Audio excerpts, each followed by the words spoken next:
Les fêtes divines décrivent le merveilleux plan de Dieu pour toute l'humanité. C'est une chose extraordinaire qu'on découvre lorsque Dieu nous appelle à faire partie de son Église puis qui nous révèle la vérité. Et chacune des fêtes montre une étape dans le développement de ce fameux plan de Dieu pour toute l'humanité. Et on sait dans ce plan-là que chaque être humain aura sa chance. Dieu n'appelle pas tous les êtres humains maintenant, il appelle un bon nombre, un petit nombre d'êtres humains maintenant. Le grand nombre sera appelé plus tard. Chacun aura la chance d'être appelé. Chacun aura la possibilité de choisir la vérité parce qu'elle lui sera exposée. Il aura la possibilité de choisir la voie divine et de recevoir le salut. Parce que le salut, on sait, c'est la réception de la vie éternelle. Alors, c'est ce vers quoi on tend. Dieu veut que tous soient sauvés. On sait que ce ne sera pas le cas, mais son désir d'ensemble, c'est d'offrir à tous les êtres humains, ceux qui ont vécu, ceux qui vivent et ceux qui vivront dans le futur, la possibilité d'avoir la vie éternelle. Certains refuseront et ceux-là, Dieu, par amour, ne permettra pas qu'ils continuent à vivre. Mais tout commence. Ce grand plan merveilleux commence par la Pâque et les pains sans levain. Et si vous remarquez, ces fêtes-là sont vraiment contraires aux fêtes du monde. Si vous regardez les fêtes du monde, elles n'ont rien en commun. Elles ne désignent et elles n'expliquent ou elles ne montrent aucun plan de quelque nature que ce soit. Ceux qui observent Noël, par exemple, avec l'échange de cadeaux, avec les excès des grandes réceptions et toutes ces choses-là, avec le sapin de Noël qui est une tradition païenne ancienne et tout ça, ça ne signifie rien dans un plan quelconque. Ce sont simplement de grandes festivités où on prétend célébrer la naissance du Christ, alors qu'on n'a pas l'indication du tout, au contraire, qu'il soit né au mois de décembre. Et même que la Bible ne mentionne aucunement qu'on doive célébrer sa naissance. Même chose pour les Pâques. La religion chrétienne traditionnelle célèbre non pas la Pâque, mais les Pâques, et ils disent célébrer la résurrection du Christ, alors que ce que le Christ a commandé en donnant la Pâque, c'est de se remémorer, en célébrant chaque année la Pâque, se remémorer sa mort et non pas sa résurrection. Et c'est biblique. Et il n'y a pas de lien entre Noël et les Pâques pour ceux qui observent ces fêtes-là. Même chose pour la Toussaint ou pour Halloween ou toutes les fêtes qui sont observées dans le monde. Il n'y a aucun plan derrière tout ça. Sinon, le plan de l'adversaire de contrecarrer le vrai plan de Dieu qui lui révèle l'avenir merveilleux de l'humanité. Les fêtes de Dieu, par contre, elles, désignent le plan de Dieu.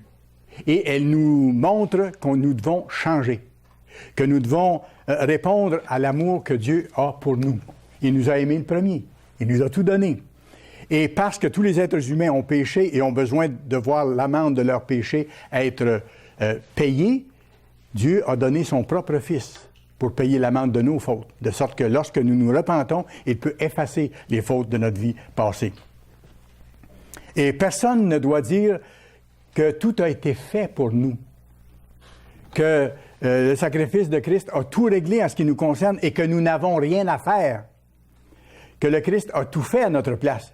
C'est pas du tout ça. Quand on connaît les fêtes de Dieu, on se rend compte qu'on a un rôle à jouer. Et c'est pour ça que le Christ a dit, à de nombreuses reprises, « Repentez-vous ». Et c'est pour ça que l'apôtre Pierre, lors de son premier sermon, le jour de la Pentecôte, il a dit aux gens, « Repentez-vous et que chacun de vous soit baptisé et il recevra par la suite le don du Saint-Esprit en lui. » Allez à Hébreux chapitre 6, s'il vous plaît. Hébreux chapitre 6. Nous avons un rôle à jouer. On a une part à faire lorsque Dieu nous appelle et qu'il nous révèle son plan. Dieu ne veut pas qu'on reste dans l'état de pécheur où nous sommes, alors que nous avons causé la mort de notre Créateur, le Christ, qui est mort pour nous, pour que nous ayons accès au trône de miséricorde et accès éventuellement à la vie éternelle dans sa totalité.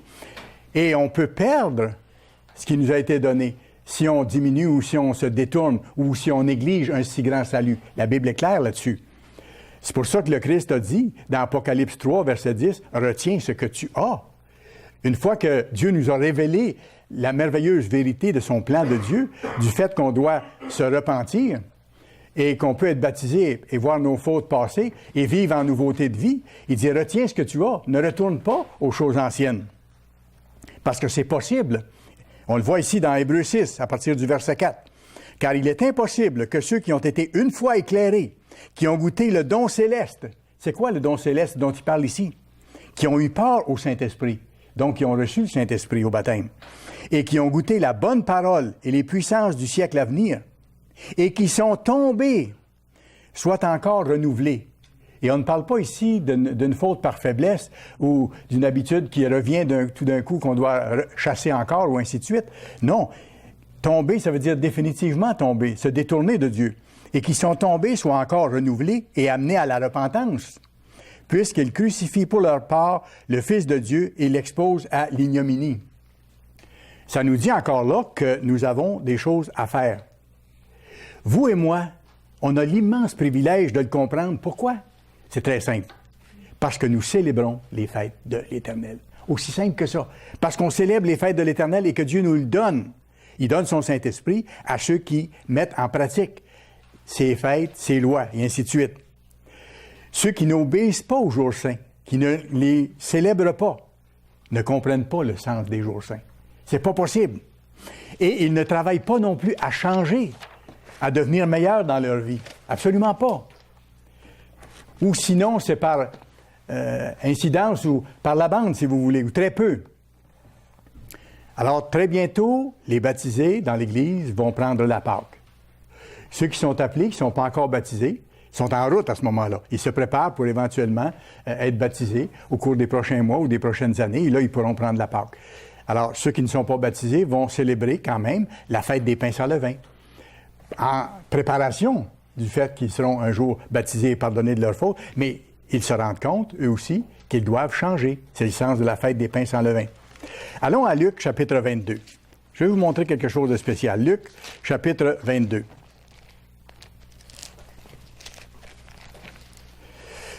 Verset 1. La fête des pains sans levain, appelée la Pâque, approchait. La fête des pains sans levain, appelée la Pâque.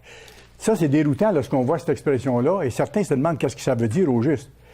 C'est que l'expression « la Pâque » comprend pas seulement la Pâque elle-même, elle comprend aussi les jours des pains sans levain. C'est deux fêtes distinctes.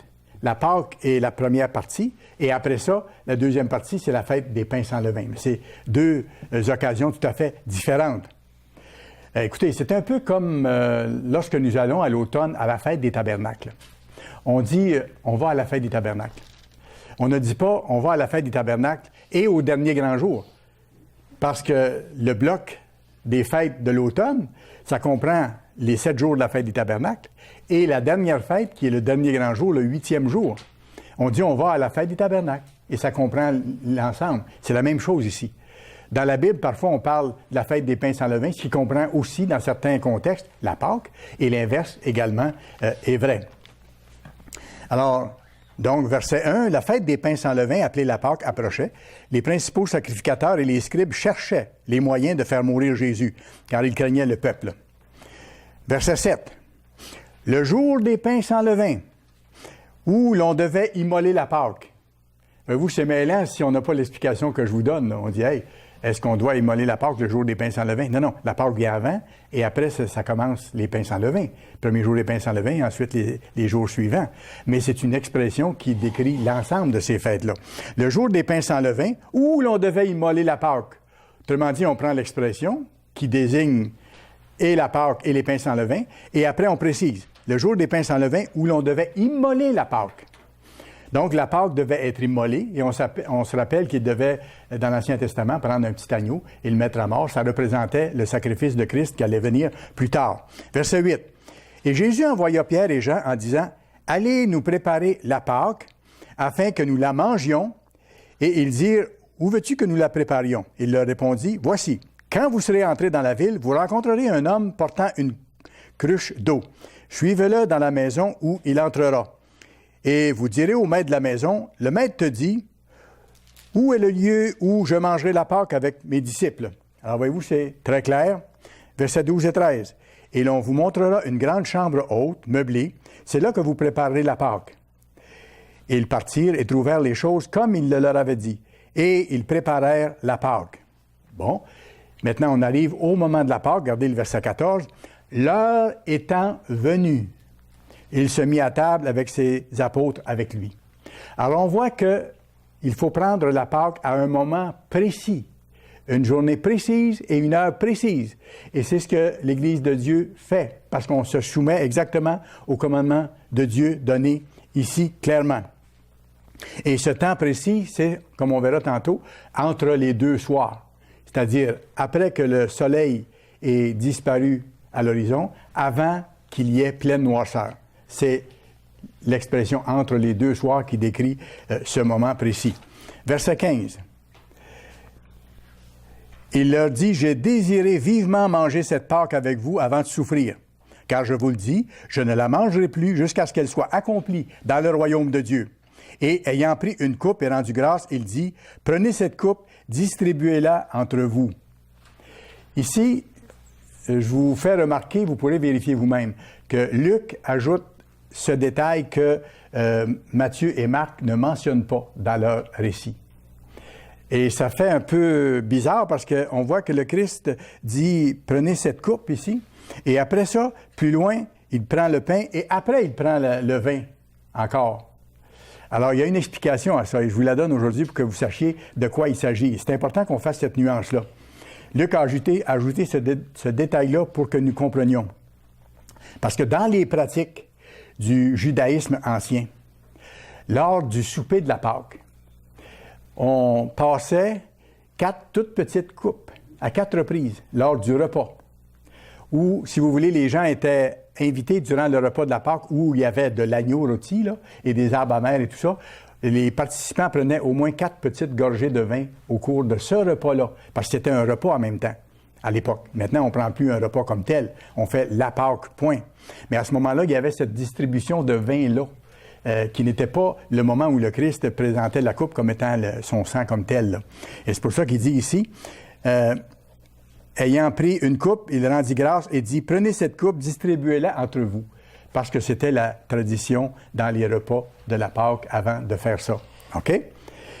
Verset 18, « Car je vous le dis, je ne boirai plus désormais du fruit de la vigne jusqu'à ce que le royaume de Dieu soit venu. » Verset 19, « Ensuite, il prit du pain. » Et là, le Christ commence à entrer dans la cérémonie de la Pâque comme telle, la nouvelle cérémonie de la Pâque où le Christ introduit de nouveaux symboles. Autrement dit, il dit à ses disciples, par ce qu'il fait maintenant, vous n'aurez plus besoin de tuer un petit agneau, de mettre son sang sur le poteau ou de faire ces gestes-là. Maintenant, vous allez prendre du pain sans levain qui représente mon corps et vous allez prendre un peu de vin lors de la Pâque et ça représente le sang que j'ai versé pour vous. Alors, il a donné les nouveaux symboles que nous utilisons maintenant. Nous ne prenons plus un repas comme tel, mais nous faisons la Pâque comme le Christ l'a faite. Alors, verset 19, « Ensuite, il prit du pain, et après avoir rendu grâce, il le rompit, et il le leur donna en disant, « Ceci est mon corps qui est donné pour vous, faites ceci en mémoire de moi. » Et son corps allait être brisé, martyrisé, meurtri, battu par les coups, on le sait. Et on sait pourquoi ces choses-là ont été faites. Vous pourrez aller voir dans 1 Pierre 2, verset 24. 1 Pierre 2, verset 24, c'est écrit, « Par les meurtrissures duquel, en parlant du Christ, vous avez été guéris. » Et le Christ a accepté d'être martyrisé dans son corps pour que ces blessures-là nous soient appliquées lorsqu'on se tourne vers Dieu avec foi pour demander d'être guéri. Alors, c'est ce que ça voulait dire. Et ça représente d'abord une guérison physique, mais ça symbolise aussi la guérison spirituelle qui vient après. Tout ça va ensemble, c'est une guérison complète de l'être humain, si vous voulez. Et vous irez voir dans Ésaïe 53, verset 4. Ésaïe 53, verset 4. C'est d'ailleurs un chapitre qu'il est bon de lire peut-être en attendant de prendre la Pâque le soir. Il est écrit ceci, en parlant du Christ. « Ce sont nos souffrances qu'il a portées, en parlant du Christ. » Et le mot « souffrance » est plus exactement rendu par le mot « maladie », comme on voit dans la version du King James en anglais et dans celle du texte original. Ce sont nos souffrances ou nos maladies qu'il a portées. C'est de nos douleurs qu'il s'est chargé. Et c'est fantastique parce que, vous savez, ça ne comprend pas juste les maux physiques ou les douleurs physiques. Ça comprend les douleurs émotionnelles qu'on peut traîner depuis des années avec nous. Dieu dit qu'il les guérit aussi. Il les guérit aussi, ces douleurs-là, les problèmes émotionnels ou les problèmes d'ordre de santé mentale. Dieu nous guérit de ces choses-là lorsque nous sommes atteints de ça. Alors, son sacrifice est complet. Il a versé son sang pour payer l'amende de nos fautes, mais il a permis que son corps soit brisé, blessé, meurtri, pour que nous, on soit guéris lorsqu'on demande la guérison à cause de ces meurtrissures-là. Verset 19, donc il prit du pain et après avoir rendu, il le rompit, il leur donna en disant, « Ceci est mon corps qui est donné pour vous. Faites ceci en mémoire de moi. » Et verset 20, il prit de même la coupe après le souper. Et là, il prend la coupe pour vraiment symboliser son sang qui sera versé. C'était pas comme la première fois qu'il a fait distribuer un petit peu de vin à ceux qui participaient au repas, là. Et il prit de même la coupe après le souper et la leur donna en disant, « Cette coupe, celle-ci là, qu'il avait dans les mains, est la nouvelle alliance en mon sang, qui est répandu pour vous. » Formidable. Alors ça, c'est après avoir rompu le pain. Là, il a pris la coupe et si vous remarquez, c'est après le souper que cette chose-là s'est passée. Maintenant, allons dans Exode, chapitre 12. Parce que, voyez-vous, pour bien comprendre la Pâque du Nouveau Testament, il faut voir vraiment ce qui s'est passé lors de la toute première Pâque qui a été décrétée par Dieu dans le livre d'Exode. Alors, Exode chapitre 12, et c'est fascinant de regarder ça, et c'est tellement encourageant de voir comment Dieu a tout prévu dans son plan. Tout a un sens, tout a un moment précis, et a une grande portée. Alors, Exode 12, on va commencer au verset 3. « Parlez à toute l'assemblée d'Israël et dites, « Le 10e jour de ce mois, on prendra un agneau pour chaque famille, un agneau pour chaque maison. Si la maison est trop peu nombreuse pour un agneau, on le prendra avec son plus proche voisin, selon le nombre de personnes. Vous compterez pour cet agneau d'après ce que chacun peut manger.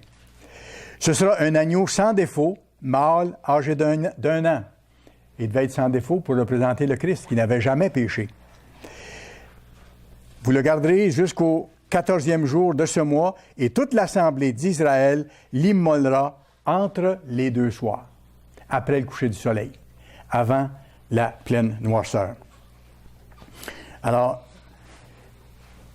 j'ouvre une petite parenthèse ici pour vous mentionner que les Juifs aujourd'hui ne célèbrent pas la Pâque à ce moment-là précis. Ils ont changé l'interprétation de « entre les deux soirs ». C'est pour ça que les Juifs célèbrent la Pâque le jour suivant. Parce qu'ils ont interprété comme « entre les deux soirs » comme étant aussi le reste de la journée. Alors, c'est ce qui fait la différence. Je vous donne ça parce que parfois, la question se pose, comment ça se fait que les Juifs n'observent pas la Pâque au même moment que nous? C'est parce que les Juifs ont, de leur propre initiative, décidé qu'entre les deux soirs, ce n'était plus après le coucher du soleil, avant la pleine noirceur, mais c'était après le coucher du soleil et le reste de cette journée. Alors, c'est ce qui change l'observation de la Pâque pour les Juifs. C'est important qu'on le sache. Vous savez, Satan s'est organisé pour que toutes les religions du monde soient contraires à la religion de Dieu de toutes sortes de façons, en y mettant toutes sortes de supercheries, de changements, parfois très gros, parfois tout petits, mais qui ne sont pas bibliques. On peut prouver par la Bible les choses que je vous mentionne. Verset 7. « On prendra de son sang, après avoir immolé le petit agneau entre les deux soirs, et on en mettra sur les deux poteaux et sur le linteau de la porte des maisons où on le mangera. Cette même nuit, on en mangera la chair rôtie au feu. On la mangera avec des pains sans levain et des herbes amères. » Verset 9. « Vous ne la mangerez point à demi-cuit et bouillie dans l'eau, mais il sera rôti au feu, qui représente l'épreuve, avec la tête et les jambes et avec l'intérieur. » Verset 10. « Vous n'en laisserez rien jusqu'au matin. Et s'il en reste quelque chose le matin, vous le brûlerez au feu. » Et jusqu'au matin ici, ça donne clairement qu'est-ce qu'il devait faire puis à quel moment précis, parce que le mot en hébreu, c'est « boker » et ça signifie le début de la journée, lorsque la lumière pointe, si vous voulez. Alors, ça décrit encore là un moment précis de cette journée du 14e jour du premier mois de l'année du calendrier sacré. Alors, le soir, il devait immoler la Pâque, il devait rôtir, manger, et s'il restait des choses, le lendemain matin, au lever du soleil, il devait sortir pour brûler ce qui restait de cet agneau-là ou de la nourriture qu'il avait prise ou préparée. Versets 21 et 22. Allons un peu plus loin. Et je vais vous montrer des choses que vous avez peut-être jamais vues actuellement avant, mais je veux dire, mais qui vont vous aider. Versets 21 et 22. Moïse appela tous les anciens d'Israël et leur dit, « Allez prendre du bétail pour vos familles et immolez la Pâque. Vous prendrez ensuite un bouquet d'hysope, vous le tremperez dans le sang qui sera dans le bassin, et vous toucherez le linteau et les 2 poteaux de la porte avec le sang qui sera dans le bassin. » Et regardez la directive ici, je vais y revenir plus tard. « Nul de vous ne sortira de sa maison jusqu'au matin. » Nul de vous ne sortira de sa maison jusqu'au matin. C'est très clair. Jusqu'au matin, jusqu'à Boker, jusqu'à temps que le soleil paraisse. OK? Il y avait des directives bien claires que Dieu avait données. Et regardez le verset 23 maintenant. « Quand l'Éternel passera pour frapper l'Égypte et verra le sang sur le poteau et sur le linteau, et sur les 2 poteaux, l'Éternel passera par-dessus la porte. » En anglais, c'est le mot « Passover ». Dieu a passé par-dessus la maison de ceux qui avaient le sang du petit agneau sur la porte et qui observaient la Pâque telle que demandée. Et dans cette maison-là, il n'y avait pas de décès, il n'y avait pas de mort. L'Éternel passera par-dessus la porte et il ne permettra pas aux destructeurs d'entrer dans vos maisons pour frapper. Vous observerez cela comme une loi pour vous et pour vos enfants à perpétuité. Bon, voilà. Et c'est pour ça qu'on l'observe encore aujourd'hui. Mais, avec les symboles que le Christ nous a donnés lui-même, lui qui est le chef de l'Église, lui qui est celui par qui et pour qui Dieu a créé toutes choses, qui a établi les lois, et c'est lui qui avait l'autorité de pouvoir changer le fait de prendre un agneau véritable et le changer en prenant du pain sans levain et en prenant du vin représentant son sang. Il avait l'autorité pour le faire, et il l'a fait comme on l'a vu tantôt. Verset 29, allons un peu plus loin, verset 29. « Au milieu de la nuit, l'Éternel frappa tous les premiers-nés dans le pays d'Égypte, depuis le premier-né de Pharaon assis sur son trône, jusqu'au premier-né du captif dans sa prison, et jusqu'à tous les premiers-nés des animaux. Pharaon se leva de nuit, lui et tous ses serviteurs, et tous les Égyptiens, et il y eut de grands cris en Égypte. » Ça devait être terrible.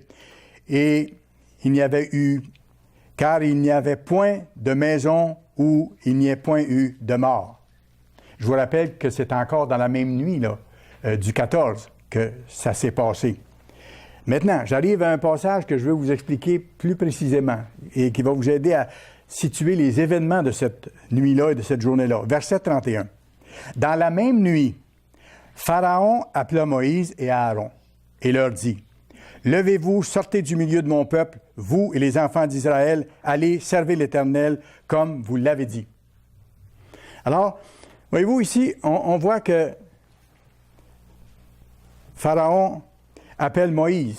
Et certains ont pensé, parce que c'est écrit de cette façon-là, que Moïse et Aaron sont sortis de chez eux cette nuit-là pour aller voir Pharaon. Ça implique ça, là. Et je viens de vous montrer avant le commandement qui avait été donné. Nul de vous ne sortira de sa maison jusqu'au matin. Vous vous rappelez de ce commandement-là? Alors là, ça pose un petit problème, mais je vais le régler ou je vais l'expliquer juste un peu plus loin. Et vous allez voir que la Bible répond à la Bible.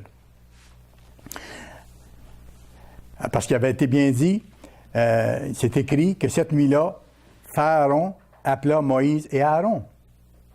C'est marqué que Pharaon les a appelés. On vient de le voir au verset 30. Pharaon se leva de nuit, lui et tous ses serviteurs, et tous les Égyptiens, il y eut de grands cris et tout ça, et il les a appelés. Allons au chapitre 10, juste un peu avant. Exode, chapitre 10. On va voir la réponse à cette énigme-là. Le chapitre 10, lui, décrit, entre autres, l'avant-dernière plaie qui a été envoyée sur les Égyptiens, la 9e plaie. La 9e plaie, je vous rappelle, c'est les 3 jours de ténèbres intenses sur les Égyptiens, mais non pas sur les Israélites qui étaient dans un secteur à part. Chapitre 10, on va lire à partir du verset 21.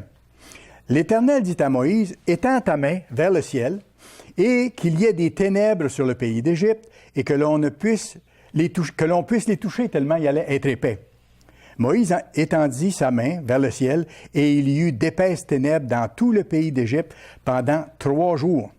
On ne se voyait pas les uns les autres, et personne ne se leva de sa place pendant 3 jours. Mais il y avait de la lumière dans les lieux où habitaient les enfants d'Israël. Verset 24. Pharaon appela Moïse et dit, « Allez, servez l'Éternel. » Il n'y aura que vos brebis et vos bœufs qui resteront, et vos enfants pourront aller avec vous. » Verset 25, Moïse répondit, « Tu mettras toi-même entre nos mains de quoi faire les sacrifices et les holocaustes que nous offrirons à l'Éternel, notre Dieu. » À ce moment-là, on voit c'est après la 9e plaie des ténèbres, là, Moïse quitte Pharaon. Il s'en va. Il s'en va dans sa maison. Continuons le récit maintenant au verset 27. « L'Éternel endurcit le cœur de Pharaon. Et Pharaon ne voulut pas laisser aller les enfants d'Israël. » OK? Verset 28 maintenant. Alors, remarquez ici que ce n'est pas encore précisé qu'est-ce que va être la 10e plaie, là. La 9e plaie vient d'avoir eu lieu. Ce n'est pas encore dit qu'est-ce que va être la 10e plaie. Moïse quitte Pharaon. Pharaon dit à Moïse, après ça, verset 28, « Sors de chez moi. Garde-toi de paraître encore en ma présence, car le jour où tu paraîtras en ma présence, tu mourras. » Là, Pharaon commençait à avoir, comme on dit, son voyage. Et dans ce sens-là, il ne pouvait plus tolérer davantage. Il dit, si tu te représentes devant moi, tu meurs. Je ne te laisse pas la vie. Et regardez ce que répond Moïse, et ça a de l'importance. Moïse dit, « Tu l'as dit. » Répliqua Moïse, « Je ne paraîtrai plus en ta présence. » Je vous rappelle, c'est après la 9e plaie. Il y a cette conversation-là avec Pharaon. Pharaon dit, « Ne remets plus les pieds ici, sinon je te tue. » Et Moïse dit, « Tu l'as dit, je ne paraîtrai plus en ta présence. » On va aller plus loin maintenant. Il faut éclaircir le mystère que j'ai apporté dans cette partie du sermon. Et je pose la question au verset 29, quand Moïse a dit, « Tu l'as dit, je ne paraîtrai plus », est-ce qu'il disait vraiment ce qu'il voulait dire? Est-ce qu'il savait ce qu'il disait? Je pense que oui. Pourquoi est-ce que Dieu a inspiré que ce soit mis dans la Bible? Vous allez voir pourquoi. Ça nous aide à comprendre. Ça se poursuit au chapitre 11. Je vais vous lire chapitre 11, versets 1 à 3. Mais je vais vous expliquer après ça que versets 1 à 3, ce n'est pas la suite de ce qu'on vient de lire au verset 29. Vous allez voir pourquoi. Alors, l'Éternel dit à Moïse, « Je ferai venir encore une plaie sur Pharaon. » Voici, maintenant, il va parler de la 10e plaie. « Et sur l'Égypte. Après cela, il vous laissera aller. Il vous laissera partir d'ici. Lorsqu'il vous laissera tout à fait aller, il vous chassera même d'ici. Parle au peuple, pour que chacun demande à son voisin et chacune à sa voisine des vases d'argent et des vases d'or. L'Éternel fit trouver grâce au peuple aux yeux des Égyptiens. Moïse lui-même était très considéré dans le pays d'Égypte aux yeux des serviteurs de Pharaon et aux yeux du peuple. » Bon. Et après ça, on arrive au verset 4 et ça dit, « Moïse dit, ainsi parle l'Éternel. » Et vous allez voir dans le contexte, quand je vais vous lire ça, que tous les versets qui suivent, c'est la réponse que Moïse a donnée à Pharaon à la suite de la 9e plaie, quand Pharaon lui a dit, « Ne te présente plus ici. » Et Moïse lui a dit, « Non, sois assuré que je ne reviendrai pas. » Et là, ici, Moïse il lui donne cette réponse-là, il continue. Et le verset 1 à 3 ici, ça a été intercalé. Dieu a inspiré l'auteur de mentionner ça parce que ça dit ce que Dieu a révélé à Moïse concernant la 10e plaie. Mais vous, c'est juste une insertion. Si on le lit à la suite, ça n'a comme pas de sens dans le déroulement des événements. Mais quand on voit, c'est quelque chose qui a été ajouté pour expliquer que Dieu avait déjà averti Moïse de ce que serait la 10e plaie, de sorte que Moïse va pouvoir le dire à Pharaon. Là, on comprend la réponse de Moïse au verset 4. Alors donc, le verset 4 d'Exode 11 ici, c'est la suite de Exode 10, verset 29, quand Moïse dit, « Tu l'as dit, je ne paraîtrai plus devant ta face. Mais voici, j'ai un mot à te dire, Pharaon, avant de partir, puis avant de ne plus jamais revenir. » Et là, vous avez la réponse ici. Commençons au verset 4. Moïse dit, « Ainsi parle l'Éternel, vers le milieu de la nuit, je passerai au travers de l'Égypte, et tous les premiers-nés mourront dans le pays d'Égypte, depuis le premier-né de Pharaon assis sur son trône, jusqu'au premier-né de la servante qui est derrière la meule, jusqu'à tous les premiers-nés des animaux. Il y aura dans tout le pays d'Égypte de grands cris, tels qu'il n'y en a point eu, et qu'il n'y en aura plus de semblables. Mais parmi tous les enfants d'Israël, depuis les hommes jusqu'aux animaux, pas même un chien ne remuera sa langue, afin que vous sachiez quelle différence l'Éternel fait entre l'Égypte et Israël. » Voyez-vous ce que je viens de lire? Afin que vous sachiez. Alors, Moïse parle à qui ici? Il parle à Pharaon. Afin que vous sachiez, vous, les Égyptiens, et vous, Pharaon, que Dieu va faire une grande différence entre Israël et vous dans cette 10e plaie qui s'en vient, alors qu'il y aura une mortalité par famille. premier-né et chaque premier-né des animaux. Et verset 8, là, ça donne une autre partie de la réponse. Alors, tous tes serviteurs, c'est Moïse qui parle à Pharaon. Alors, tous tes serviteurs, Pharaon, tous tes serviteurs que voici qui sont devant toi, là, descendront vers moi. Ils vont venir me voir cette nuit-là. Et se prosterneront devant moi en disant, sors, toi et tout le peuple qui s'attache à tes pas. Après cela, je sortirai. Moïse sortit de chez Pharaon dans une ardente colère. La 10e plaie n'était pas encore arrivée. Mais Moïse avait dit à Pharaon qu'est-ce qui allait arriver. Et Moïse a dit à Pharaon, tes serviteurs vont venir me voir. Moi, je ne sortirai pas. Parce que dans le fond, j'ai la directive de ne pas quitter ma maison durant la nuit. Les ministres de l'Église ont les mêmes responsabilités que les membres. À tous égards. Nous sommes d'abord des membres de l'Église aussi. Et les directives qui sont adressées à tous les membres de l'Église sont adressées aux ministres également. Et Moïse a mis en pratique la directive qui avait été donnée pour tout le peuple. Parce qu'il devait être leur exemple aussi. Il n'est pas sorti de chez lui. Parce qu'il était sorti de chez lui, l'ange de la mort l'aurait frappé. Il a respecté exactement ce que Dieu avait dit. C'est fantastique de voir ça. Alors Moïse annonce à Pharaon, ici au verset 8, que Pharaon va envoyer ses serviteurs avec un message vers Moïse pour lui dire de partir, et tout le peuple avec lui. Alors Moïse a vraiment respecté la directive de Dieu de ne pas sortir cette nuit-là. D'où le fait qu'il a dit, « Tu l'as dit, répliqua Moïse, je ne paraîtrai plus en ta présence. » C'est intéressant de le voir dans cet ordre-là, parce que là, tout tombe en place. Exactement. Maintenant, allons dans le Nouveau Testament. Dans 1 Corinthiens, chapitre 11. 1 Corinthiens, chapitre 11. Ici, bien sûr, Paul écrit à l'Église de Corinthe. C'était l'Église de Dieu. Mais ils avaient des problèmes, des difficultés, ils avaient des faiblesses, il y avait des choses à changer. Et Paul corrige les membres de l'Église de Corinthe. Et cette lettre-là a été écrite probablement entre la Pâque et la fin des pains sans levain, au moment de la fête des pains sans levain, comme on le voit par le contexte, vous allez voir.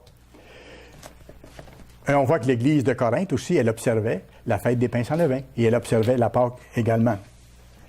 Et on voit aussi par la lettre de Paul que ces gens-là, il le répète à plusieurs occasions dans ses lettres, étaient enflés d'orgueil. Ils se pensaient meilleurs que Dieu, ils pensaient qu'ils pouvaient faire les choses à leur façon et que Dieu allait les accepter quand même.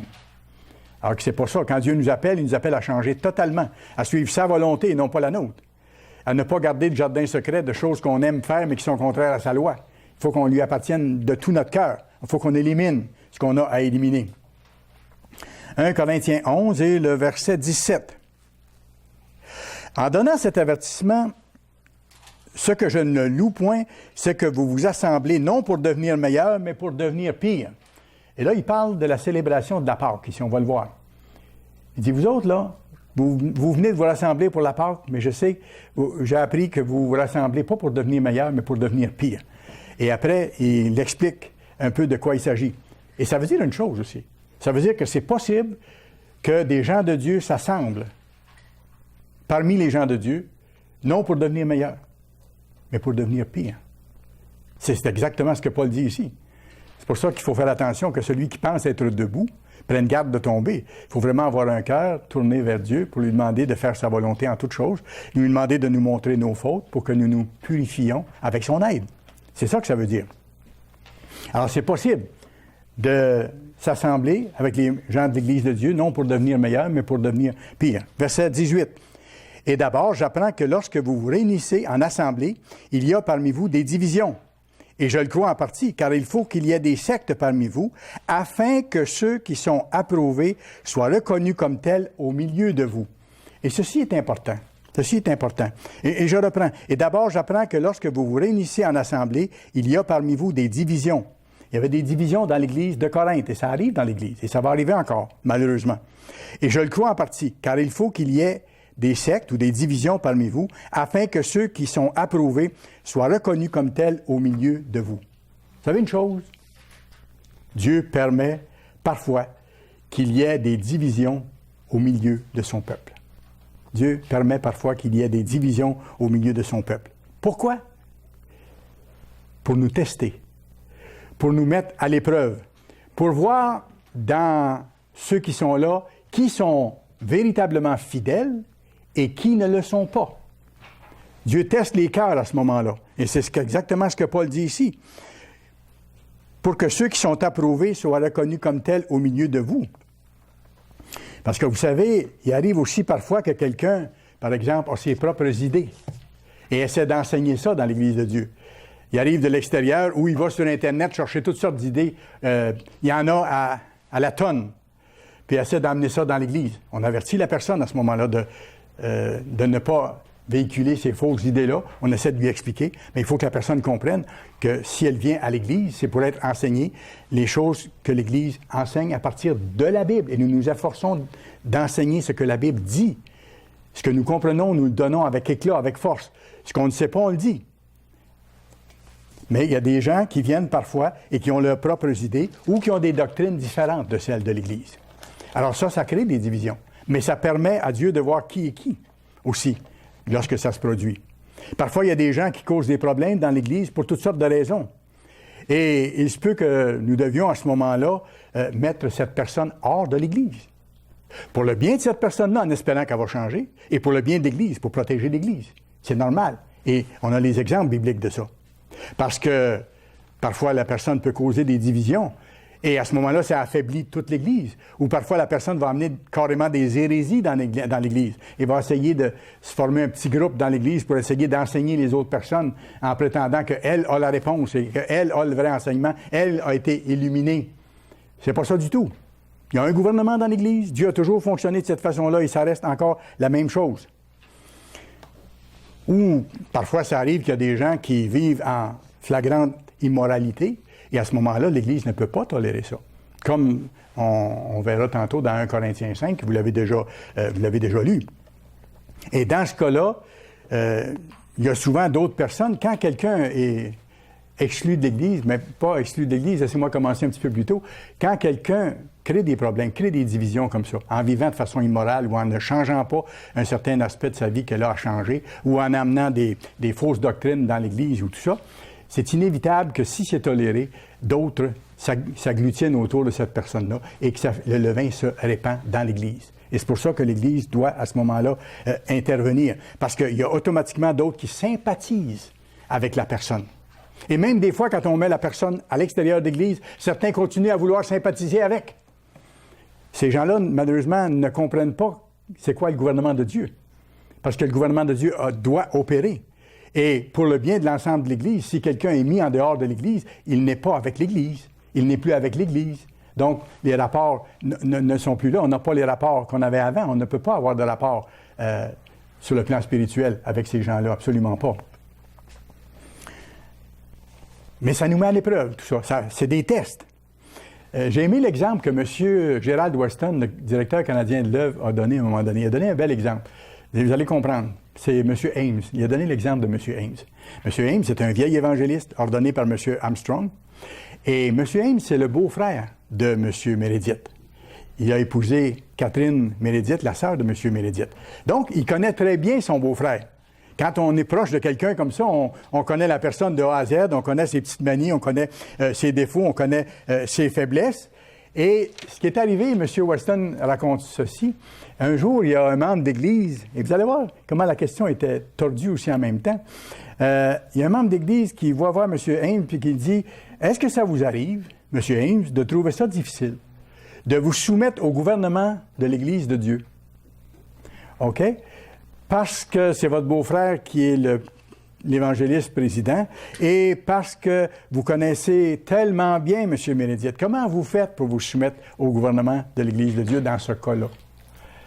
J'ai aimé, et c'est pour ça que je reprends l'exemple que M. Weston a donné en parlant de M. Ames.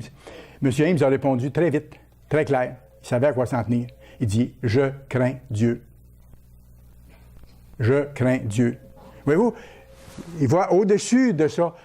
Et la personne que Dieu a mis en place, elle est en place. Elle n'est pas parfaite. Il n'y a jamais eu un homme qui a été parfait. Le roi David n'a pas été parfait. M. Armstrong n'a pas été parfait. Mais Dieu a toujours travaillé avec les hommes qu'il a mis en place. Et quand il fallait qu'il les enlève, il les enlevait. Mais on voit par les fruits que M. Meredith, c'est un vrai serviteur de Dieu. Il vient d'être veuf pour une deuxième fois. Il continue avec zèle dans son travail, à son âge, fatigué, handicapé dans sa démarche et tout ça. Mais il continue avec zèle, puis avec une ardeur renouvelée, je dirais, avec un enthousiasme formidable. Pourquoi? Parce que c'est un serviteur de Dieu. Parfait, non. Il est en train de vivre l'affaire des pains sans levain aussi. Il va la vivre comme nous. Et il s'examine, il le dit aussi. Et il dit qu'il n'est pas parfait non plus. Autrement dit, M. Ames avait répondu à cet homme-là, « Je sais où Dieu travaille. Je vois les fruits. » C'est ça que ça veut dire. Et les petites difficultés de M. Meredith, ou ses petites faiblesses, ou ses petites manies, ce n'est pas à moi à régler ça. Je passe par-dessus ça parce que c'est lui que Dieu a mis en charge. Un peu comme David avait fait. Quand il aurait pu tuer Saül, le roi Saül, alors que lui avait été ordonné comme roi sur Israël, il a dit non, je ne mettrai pas la main sur le oint de l'Éternel. Absolument pas. Alors, nous voyons où Dieu travaille.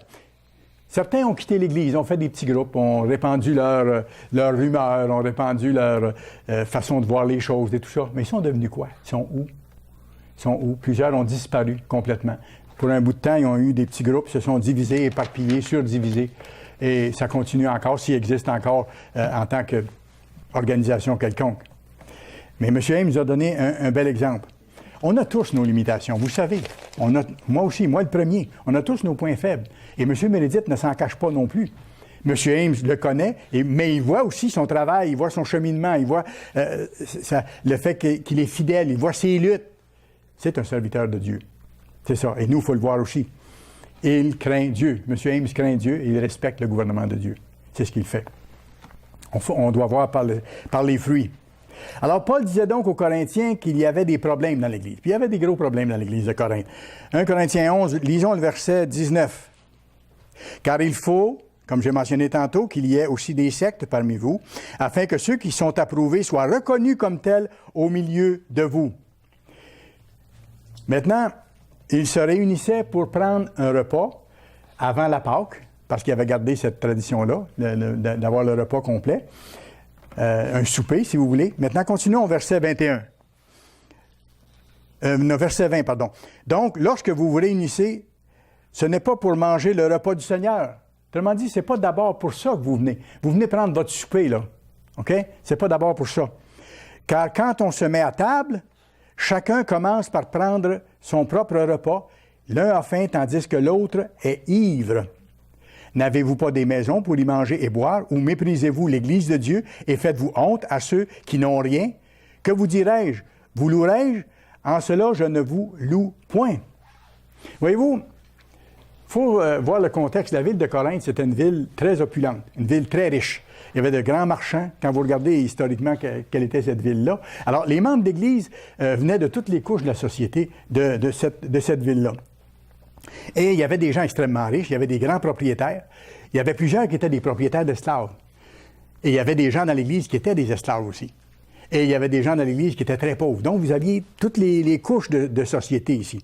Et là, Paul leur reproche à ces gens-là, à ceux qui sont riches et qui pensent d'abord à eux, qui ne pensent pas aux autres et qui ne se réunissent pas dans l'esprit de la fête de la Pâque, mais pour venir prendre un bon repas puis lever le coude, prendre un verre abondamment. Et il dit, c'est pas ça qu'il faut faire, absolument pas. Il les corrige là-dessus. Les riches, semble-t-il, arrivaient, d'après ce qu'on voit, très tôt, et avaient beaucoup à manger et beaucoup à boire avant la Pâque. C'est avant la Pâque, ils prenaient le repas avant la Pâque. Alors donc, ils s'empiffraient, ils prenaient beaucoup d'alcool. Alors que ceux qui arrivaient plus tard, ceux qui travaillaient, ou ceux qui étaient des esclaves, ils devaient manger à part, puis ils devaient manger ce qui restait, s'il en restait. Alors, je vous dis ça pour que vous voyez le contexte. Pourquoi Paul parle de cette façon-là? C'était le soir de la Pâque, je vous rappelle. C'était le soir de la Pâque. Alors que maintenant, nous, on se prépare chez nous, on pense à ce qui s'en vient, on remercie Dieu de sa miséricorde, on lui demande de nous montrer à changer encore pour s'en aller prendre la Pâque, les symboles. Alors, c'est tout à fait différent, là. Quand le moment de la Pâque arrivait, donc certains étaient ivres. C'est ça qu'il dit. Certains étaient ivres. Et ceux qui arrivaient les derniers avaient faim. Et il n'y avait à peu près pas à manger. Et Paul leur a reproché sévèrement de prendre indignement dans ce sens-là la Pâque, de ne pas être vraiment prêt. C'est ça qu'il leur dit, clairement. 1 Corinthiens 11, encore, allons au verset 23, juste un peu plus loin. « Car ce que j'ai reçu du Seigneur, ce que je vous ai enseigné, c'est que le Seigneur Jésus, dans la nuit où il fut livré, prit du pain, et après avoir rendu grâce, le rompit et dit, « Ceci est mon corps qui est rompu pour vous. Faites ceci en mémoire de moi. » De même, après avoir soupé, il prit la coupe et dit, « Cette coupe est la nouvelle alliance à mon sang. Faites ceci en mémoire de moi, toutes les fois que vous en boirez. Car toutes les fois que vous en mangez de ce pain et que vous buvez de cette coupe, vous annoncez la mort du Seigneur jusqu'à ce qu'il vienne. » Alors, on voit ici, je n'insiste pas, mais on voit ici que la Pâque doit se prendre une fois par année. Non pas une fois par semaine, non pas une fois par jour, comme on prétend la soi-disant communion, ni 3 fois par semaine, ni 3 fois par année, comme certains groupes religieux le font absolument pas. C'est une fois par année, à un moment précis. Et d'ailleurs, au 2e siècle, quand on regarde l'histoire, ceux qui étaient restés fidèles aux disciples, les disciples qui étaient restés fidèles aux disciples, continuaient d'observer la Pâque le 14 de Nissan, le 14 du premier jour. Et on les appelait à ce moment-là les quarto-décimiens. Quarto-décimien, ça veut dire quarto 4, décimé, ça veut dire 10. Les 14e, ceux du 14e jour, autrement dit, ceux qui prennent la Pâque le 14e jour. Parce que déjà, l'Église de Rome n'observait plus le 14e jour. Elle avait changé pour la résurrection le dimanche matin, pour les Pâques et non pas la Pâque, contrairement au commandement de Dieu, qui nous demande de célébrer sa mort en tant que mémorial. 1 Corinthiens 11, regardons le verset 27 maintenant. « C'est pourquoi celui qui mangera le pain ou boira la coupe du Seigneur indignement sera coupable envers le corps et envers le sang du Seigneur. Que donc on s'éprouve soi-même et qu'ainsi il mange du pain et boive de la coupe. Car celui qui mange et boit sans discerner le corps du Seigneur mange et boit un jugement contre lui-même. » Alors c'est pour ça qu'il nous faut prendre la Pâque absolument dignement. On n'est pas digne, personne d'entre nous, bien sûr. Par contre, il faut le faire avec une attitude digne, reconnaissant nos fautes, voulant changer. C'est ce que Dieu nous apprend à faire. Qui peut prendre la Pâque maintenant? Comme c'est marqué, vous irez voir dans Exode 12, versets 43 et 44. Dieu dit clairement dans Exode 12, 43, 44, que seul celui qui est circoncis peut prendre la Pâque. Si un étranger veut prendre la Pâque, quelqu'un qui n'est pas de la nation d'Israël, cette personne-là devait d'abord être circoncise avant de prendre la Pâque. Mais c'était symbolique de ce qui allait venir dans le Nouveau Testament. Allez à Colossiens chapitre 2. Colossiens chapitre 2. Vous allez voir le symbolisme de ça. En un sens, la circoncision était symbolique du baptême. Colossiens 2 et le verset 11. « Et c'est en lui, en Jésus-Christ, que vous avez été circoncis. D'une circoncision que la main n'a pas faite. » Donc, ce n'est pas une circoncision physique où on a enlevé un morceau de chair. Que la circoncision, une circoncision que la main n'a pas faite, mais de la circoncision de Christ, qui consiste dans le dépouillement du corps de la chair. Le baptême, donc, constitue, entre autres choses, une circoncision du cœur, un changement total. C'est l'homme nouveau qui ressort des eaux du baptême. Donc, ce sont les baptisés seulement qui peuvent prendre la Pâque. Et ceux que Dieu a appelés à l'Église actuellement sont encouragés de continuer de se préparer pour éventuellement prendre la Pâque, comme c'est arrivé à d'autres l'an passé. Maintenant, qu'est-ce qui arrive si on a été baptisé tout petit bébé dans un fond baptismal où on a mis quelques gouttes sur notre front? On n'était même pas conscient. Je vous rappelle que l'apôtre Pierre nous explique que quand on est baptisé, c'est pour le pardon de nos fautes. Quand on est bébé naissant, on n'a même pas péché. Alors, ça ne va pas. Alors non, ça peut arriver qu'on ait été baptisé, mais ce baptême-là n'est pas le baptême en pleine connaissance de cause, s'ayant repenti de nos fautes, de nos péchés. Maintenant, que dire si vous avez été baptisé, par exemple, par immersion, avant de connaître la vérité que vous connaissez aujourd'hui? Là, on doit vérifier un certain nombre de choses. Peut-être que vous avez été baptisé par immersion. Il y a certaines églises qui baptisent par immersion. Pas beaucoup. Mais le vrai baptême doit se faire par immersion. Mais au moment de notre baptême, on doit connaître les choses de base de Dieu et on doit s'être repenti suffisamment. Est-ce que vous observiez le sabbat? Est-ce que la personne observait le sabbat? Sinon, il y a beaucoup de choses qu'elle ne comprend même pas. Et même si la personne observait le sabbat, est-ce qu'elle connaissait le vrai Dieu? Quelle image est-ce que la personne avait de Jésus-Christ? Est-ce que c'est l'image qu'on voit sur les dessins qu'on voit ou les peintures qu'on voit, c'est être au teint blafard, aux cheveux longs, alors que c'est pas du tout le Dieu de la Bible, c'est pas du tout le vrai Jésus? Peut-être que la personne même si elle a été baptisée par immersion, se prosternait devant ces images-là. Peut-être qu'elle croyait qu'après la mort, on va au ciel ou qu'on va en enfer pour être puni des mauvaises actions, alors que ceux qui meurent ne vont ni au ciel ni en enfer. Le royaume sera sur la terre, et ainsi de suite. Alors, voyez-vous, il y a toutes ces questions-là que la personne doit se poser, honnêtement, et avec le ministère en discuter, pour voir si le baptême était valable ou non. Alors, même si la personne a été baptisée par immersion, il faut que la personne ait suffisamment connu le vrai Dieu pour avoir été baptisée dans le vrai Dieu. Si la personne pensait, par exemple, à ce moment-là, que Dieu est une Trinité, est-ce que la personne connaissait le vrai Dieu? Non. Parce que la Bible nous montre clairement que la divinité est composée de deux êtres divins, le gouverneur de l'univers et le Logos, son porte-parole, celui qui est devenu le Christ par la suite, tout simplement. Et que le Saint-Esprit n'est pas une troisième personne, mais que c'est la puissance de Dieu, tout simplement, comme on voit dans plusieurs passages. Alors, même si la personne était sincère, elle a été baptisée par immersion, mais qu'elle pensait que Dieu est une Trinité, donc, malheureusement, elle ne connaissait pas encore le vrai Dieu. Et il faut que cette démarche-là se fasse avant qu'elle puisse passer par les eaux du baptême. Donc, il y a beaucoup de choses qu'on doit vérifier comme ça. Ou la personne peut-être a été baptisée par immersion, mais pensait que Dieu essaie en ce moment de sauver toute l'humanité tout de suite. Et que ceux qui ne sont pas sauvés maintenant sont perdus à jamais. Alors que c'est contraire à la Bible. Absolument contraire à la Bible. Voyez-vous, si la personne ne comprend pas ces choses de base, ou ne comprenait pas ces choses de base au moment d'avoir été immergée dans l'eau, elle doit, à ce moment-là, reprendre, si vous voulez, et comprendre les choses de base. C'est notre travail en tant que ministre de leur montrer pour les préparer au baptême. Et qu'à ce moment-là, le baptême soit vraiment réussi, pour ainsi dire, et qu'il soit complet dans le sens que Dieu nous donne de faire.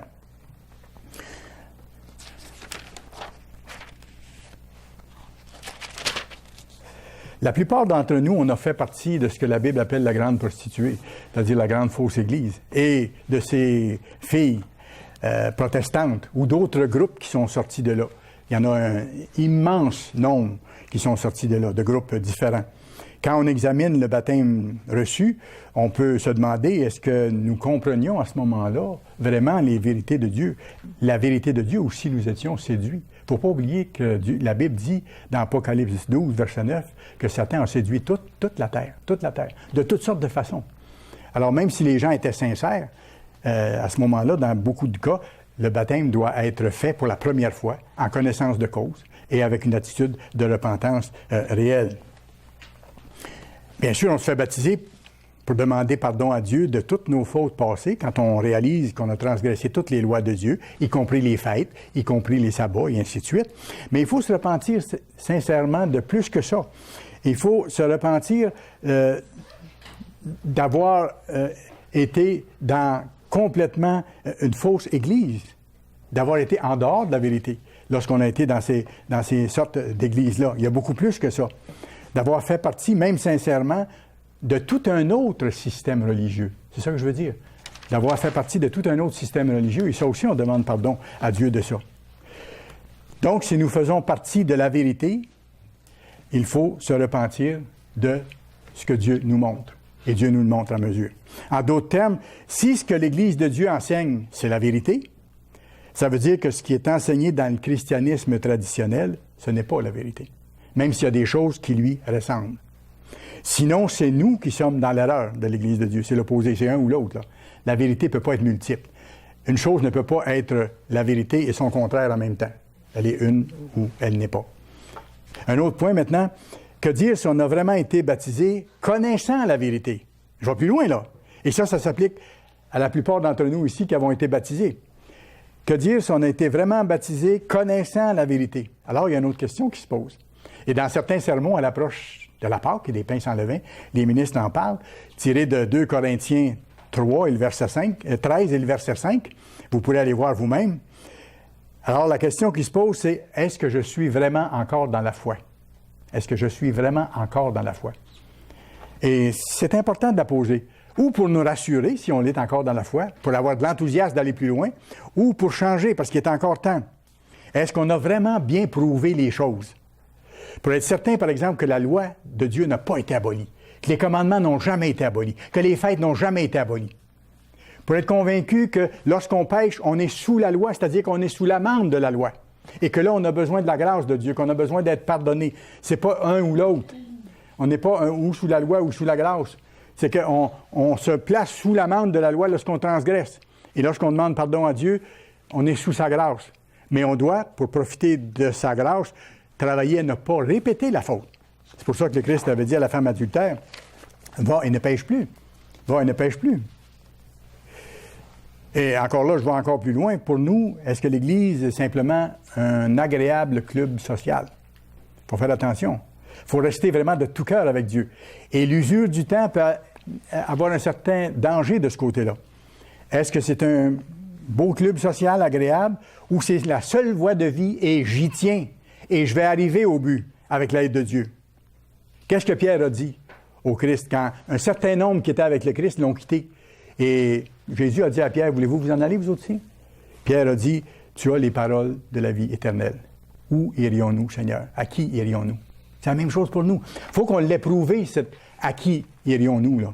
Tu as les paroles de la vie éternelle. Une fois qu'on a cette précieuse vérité, la perle précieuse, on ne veut pas avoir d'autre chose. Et on ne veut pas se mêler à d'autres choses. Et on fait attention. On reste sur la ligne droite.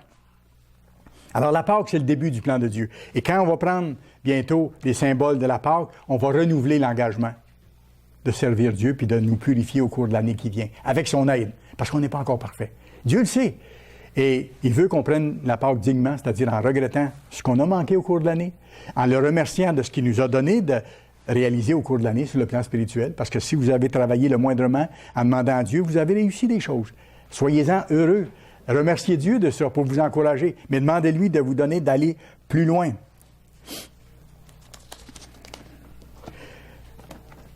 Après ça, on a les pains sans levain, sortir le levain physique, on le fait, en préparant la Pâque et les pains sans levain maintenant. Allez à 1 Corinthiens chapitre 8. 1 Corinthiens chapitre 8. Comme j'ai mentionné, ça a été écrit durant la fête des pains sans levain. 1 Corinthiens chapitre 8 et le verset 1. Pour ce qui concerne les viandes sacrifiées aux idoles, nous savons que nous avons tous la connaissance. La connaissance enfle, mais l'amour édifie. Ici, je n'entre pas dans le sujet des viandes, mais simplement pour vous dire que les gens de Corinthe avaient un problème d'orgueil, de connaître les choses de Dieu.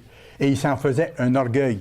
Et à ce moment-là, ça gâte toute la sauce, pour ainsi dire. On ne peut pas s'enorgueillir de ce qu'on connaît, mais on peut remercier Dieu de ce qu'il nous donne de comprendre.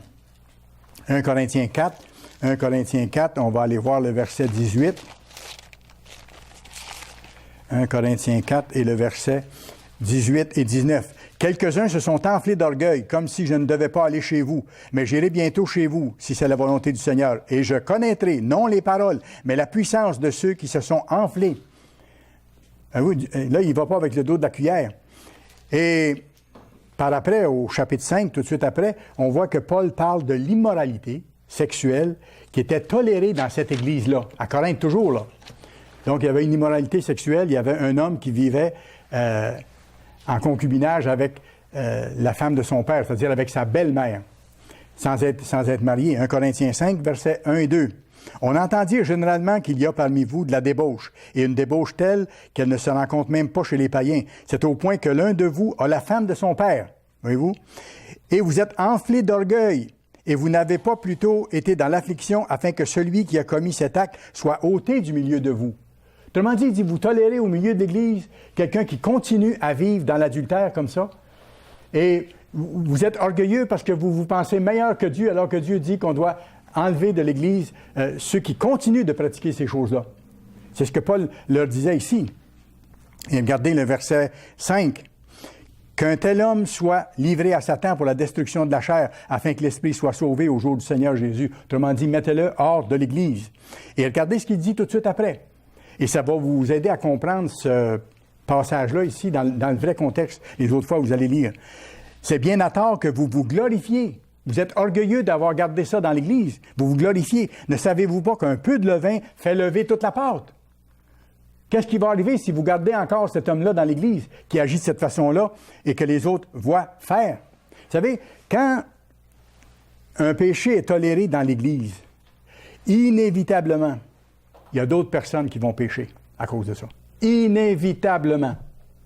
Parce que les autres vont regarder ça, ils vont dire, « Ah, regardons, l'Église permet ça donc, parce qu'il continue, puis il n'y a pas de problème. » Ou bien, moi, j'ai des choses à changer, mais ce que j'ai à changer, c'est beaucoup moins grave que ce que l'autre fait et qui est toléré dans l'Église. Donc, je peux continuer mes petites choses, ça va être toléré aussi, voyez-vous. Alors qu'on doit se purifier totalement, c'est le contraire. C'est pour ça que Paul dit, sortez de l'Église une telle personne. Par exemple, si nous tolérons dans l'Église quelqu'un qui fume, quelqu'un qui continue de fumer dans l'Église, quel signal est-ce que ça envoie dans l'Église? Ça dit aux autres, c'est pas important de fumer ou non. C'est pas important de fumer ou non. Alors qu'on explique ces choses-là dans les sermons et tout ça, et que la Bible est extrêmement claire, qu'il faut prendre soin du temple qui est notre corps. La Bible nous dit ça. Alors que quand on fume, on détruit notre corps. Et que c'est pas aimer son prochain que de l'empester et de lui faire subir la fumée secondaire en plus pour que la personne soit également malade. On sait ce que ça coûte au système de santé.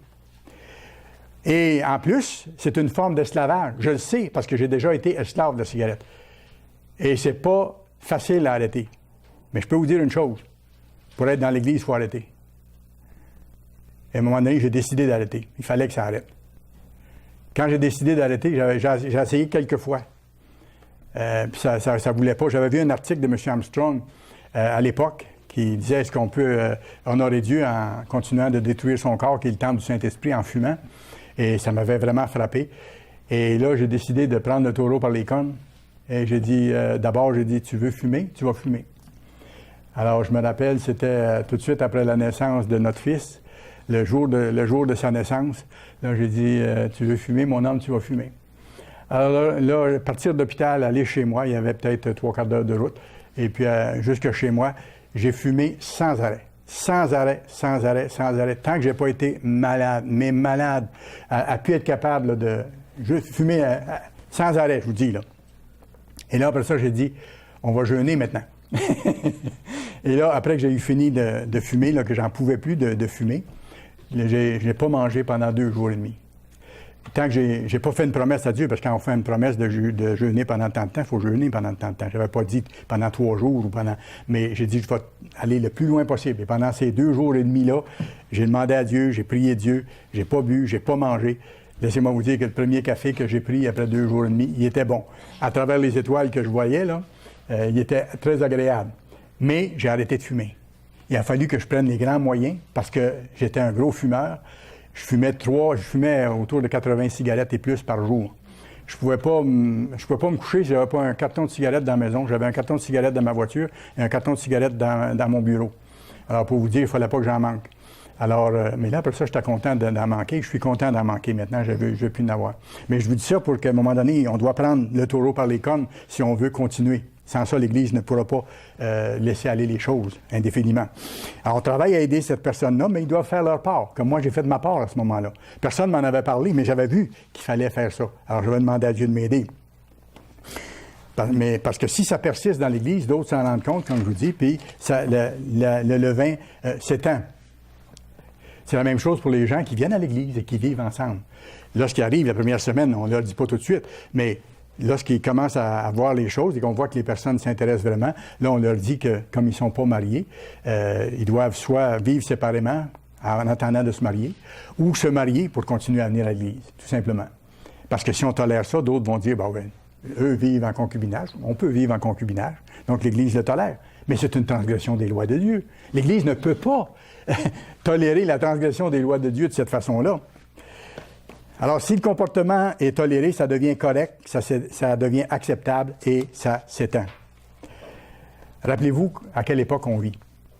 On vit à une époque où les gens sont enflés d'orgueil, de nature, là. Enflés d'orgueil, où on ne veut pas obéir à Dieu, on ne veut pas changer. Et c'est admirable encore plus, je trouve, aujourd'hui, ceux que Dieu appelle et qui vont à contre-courant d'une société qui est beaucoup plus difficile que celle de ceux qui ont été appelés il y a 20 ou 30 ou 40 ans dans l'Église. C'était mauvais comme société, mais c'était pas mauvais comme aujourd'hui. Ça demande beaucoup plus à ceux d'aujourd'hui. Et c'est pour ça qu'il faut prier pour les nouvelles personnes que Dieu appelle dans l'Église, pour qu'elles aient le courage, la détermination de passer à travers ces épreuves-là. Maintenant, 1 Corinthiens 5, c'est là qu'on est ici. Versets 5 et 6. Il dit, Paul dit qu'un tel homme soit donc livré à Satan, donc sortez-le de l'Église. C'est bien à tort que vous vous glorifiez, verset 6. Ne savez-vous pas qu'un peu de levain fait lever toute la pâte? Et regardez le verset 7. Faites disparaître le vieux levain. Donc, éliminez ces choses-là, afin que vous soyez une pâte nouvelle, la nouvelle créature dont parle la Bible. Puisque vous êtes sans levain. Bon, ça ne marche pas, là, à sa face même. Il dit, éliminez le levain parce que vous êtes sans levain. Mais écoutez, c'est simple. C'est parce que l'Église de Corinthe, ces gens-là à qui il s'adressait, observaient la fête des pains sans levain et qu'ils avaient sorti le levain physique de leur maison. Il dit, vous êtes sans levain, vous avez sorti le levain physique, là. Mais il dit, il y a plus que ça, il y a le levain spirituel, là. Revoyez maintenant, dans ce contexte-là de ce que je vous dis, le passage, là. C'est bien à tort que vous vous glorifiez, ne savez-vous pas qu'un peu de levain fait lever toute la pâte? Donc, sortez cet homme-là de l'Église pour son bien et pour le bien de l'Église. Faites disparaître le vieux levain, ce levain-là, ce péché, afin que vous soyez une pâte nouvelle. Vous devez changer, devenir comme le Christ. Et après ça, il dit, puisque vous êtes sans levain, donc vous avez fait un premier pas de vider vos maisons de tout ce qui a du levain dedans et de la levure également. Et après ça, il dit, bon, verset 8, célébrons donc la fête. OK? Continuons à célébrer la fête pour plaire à Dieu. C'est formidable et tout ça se tient. Le levain, on le sait, c'est symbole du péché enlevé. Et en passant, on n'y arrive jamais totalement. Et on n'arrivera pas à ça durant notre vie. Il va falloir que Dieu nous purifie totalement. Dieu va nous rendre parfaits pour le jour de Jésus-Christ, comme c'est écrit. Mais il faut être en train d'enlever tout ce qu'on peut. Comme le levain physique. Je suis certain que vous allez peut-être en trouver, vous aussi, cette semaine, dans des endroits où vous n'en avez pas vu. Vous allez trouver des petits morceaux, des miettes ou quelque chose. À ce moment-là, on les enlève. C'est pas, on n'a pas vu. Et spirituellement, c'est la même chose. Lorsqu'on voit qu'on a encore transgressé, on demande pardon à Dieu. On dit, aide-moi à ne plus refaire ce péché-là. On n'arrive jamais totalement, mais il faut faire notre part avec enthousiasme. Vous savez, Paul parle beaucoup de cet orgueil. L'orgueil puis l'arrogance, c'est simple à définir dans ce contexte-là. C'est simplement l'affirmation que notre volonté, elle est au-dessus de celle de Dieu. Quand on est orgueilleux au point de dire, bon, moi je fais ça, puis c'est correct, je vais rentrer pareil dans le royaume, ou je peux faire ça parce qu'un autre fait un tel, c'est que je fais un jugement par-dessus le jugement de Dieu. Je suis orgueilleux. Je me place au-dessus de Dieu qui me dit, non, vous devez changer. Alors, je suis orgueilleux, j'ai de l'arrogance.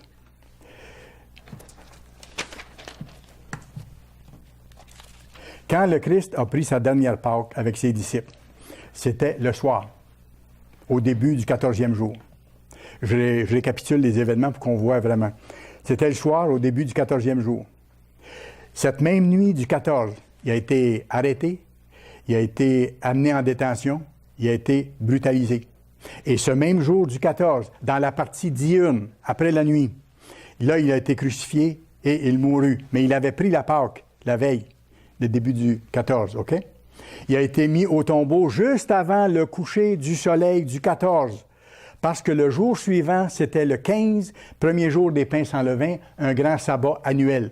Et vous pourrez aller voir dans Jean 19, verset 31, Jean 19, verset 31, et les Juifs ne permettaient pas que la veille d'un grand jour comme ça, que des condamnés restent en croix ou restent à l'extérieur, ne soient pas mis dans les sépulcres.